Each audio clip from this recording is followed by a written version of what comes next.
Position আছে, আপনি অনেক টাকার মালিক বলে অহংকার করছেন না। এই দেহ আপনার নয়, দেহ আমার নয়। এই দেহের মাঝে আপনি আমি বাসা ভাড়া নিয়ে আছি। যারা চাকরিজীবী তারাই শুধু বাসা ভাড়া নিয়ে থাকে না বাবা, যারা চাকরিজীবী তারাই শুধু বাসা ভাড়া নিয়ে থাকে না।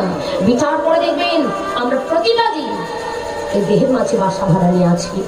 কে কদিন থাকবো আর কে কদিন থাকবো না, এটা কিন্তু হিসাবের খাতায় লেখা আছে।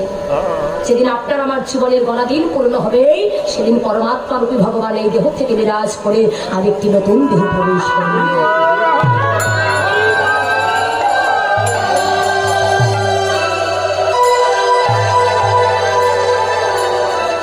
তাহলে পরমাত্মা রূপী ভগবান যেদিন এই দেহ থেকে বিরাজ করে আরেকটি নতুন দেহে প্রবেশ করবে, সেদিন তোমার আমার দেহের অহংকার থাকবে,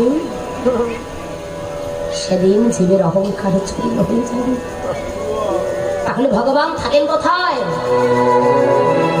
কিন্তু আমরা বলি ভগবান বৃন্দাবনে থাকেন, ভগবান গোলকে থাকেন না। বলি ভগবান